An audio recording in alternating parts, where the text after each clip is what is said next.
Bapak, Ibu, Saudara-saudari yang terkasih dalam Yesus Kristus, kembali bersama dengan saya, Romo Petrus Yuniarto CP. Saudara-saudari yang terkasih, ketika saya baru masuk naik kereta LRT dari Biara menuju ke kampus, saya mengamati ada seorang pelajar. Kebetulan kalau pagi banyak para pelajar di dalam LRT itu.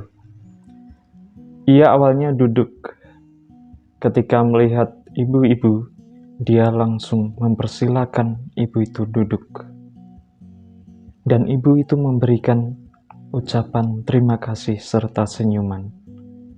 Saya sungguh apresiatif karena itu adalah contoh yang memberikan pelayanan bagi orang lain, terutama kepada orang yang lebih tua karena pertimbangan stamina. Tetapi saya melihat mungkin bagi kita kebanyakan hal itu biasa. Namun saya menggali makna dari peristiwa itu, yaitu kepedulian. Kepedulian itu ditunjukkan bahwa keberadaan kita itu sungguh tidak memberikan beban, tetapi justru kepeduliannya itu memberikan kebahagiaan, ketenangan, penerimaan, dan pelayanan. Kepedulian bukan soal aturan apa yang berlaku, tetapi dihayati sebagai bentuk kerendah hatian. Sikap rendah hati itu tidak muluk-muluk, secara sadar dilakukan dengan penuh kasih. Perbuatan itu tidak hanya diungkapkan dengan kata-kata, tetapi dengan tindakan. Bapak, Ibu, Saudara-saudari yang terkasih dalam Yesus Kristus, ahli-ahli Taurat dan orang-orang Farisi suka mengajarkan tradisi-tradisi dan ajaran yang justru tidak mereka sentuh. Mereka ingin dihormati dan semua yang dilakukan adalah untuk mencari perhatian banyak orang. Apa yang mereka inginkan adalah kebesaran diri mereka. Dari sikap itu muncullah apa yang kita sebut kesombongan. Kesombongan adalah ketika tidak mampu menyerap makna hidup, entah dalam karya, dalam pekerjaan, tetapi hanya mencari dalih untuk membenarkan diri, karena tidak ingin orang lain itu berkembang. Dengan demikian, sikap sombong yang ditunjukkan orang Farisi itu menghambat rahmat Allah. Rahmat Allah itu tertuju bagi orang yang rendah hati. Karena orang yang rendah hati itu mendapatkan banyak ruang, yaitu ruang hati yang diliputi dengan rasa bersyukur, kesabaran, ketabahan, menerima diri apa adanya, dan sebaliknya, kesombongan itu mengeruhkan hati.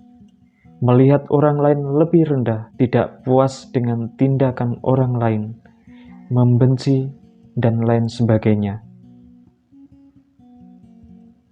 Tindakan itu justru menjadi batu sandungan bagi diri sendiri dan orang lain. Spirit rendah hati adalah spirit yang membuka rahmat Allah, karena Allah memperhatikan kelemahan dan penguasaan diri orang tersebut,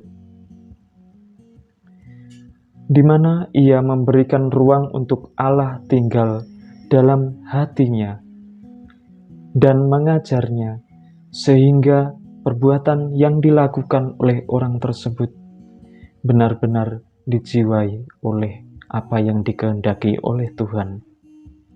Apapun yang dilakukan itu tertuju pada kebaikan yang Allah kehendaki sendiri.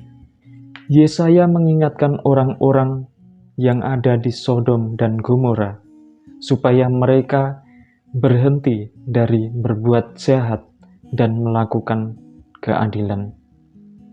Karena itu pesan pertobatan didengungkannya untuk mengubah hidup mereka. Dasar yang dijadikan pedoman untuk bertobat adalah sabda Tuhan sendiri. Masa pertobatan dalam masa Prapaskah ini menjadi kesempatan untuk mendengarkan sabda Tuhan, untuk lebih bersikap rendah hati dengan mendengarkan suaranya sendiri melalui sabdanya. Supaya dengan demikian kita digerakkan untuk melakukan pertobatan. Tuhan tidak memperhatikan kebesaran diri, tetapi orang yang rendah hati. Tuhan menghendaki pelayanan, bukan perendahan diri orang lain. Tuhan memberikan kesempatan bagi kita untuk senantiasa memperbaiki diri dalam setiap hari, dalam seluruh pekerjaan kita, dalam semua hal kita mendapat kesempatan untuk memperbaiki diri. Dengan demikian, apa yang harus kita lakukan untuk memupuk rendah hati dalam diri kita? Mengapa kita perlu bersikap rendah hati? Lalu, bagaimana kerendahan hati kita itu berguna bagi orang lain? Pertanyaan ini sebagai penuntun untuk merenungkan sabda Tuhan hari ini. Melalui sabdanya, semoga kita semakin diteguhkan, dan semoga kita selalu diberkati dalam usaha dan karya kita.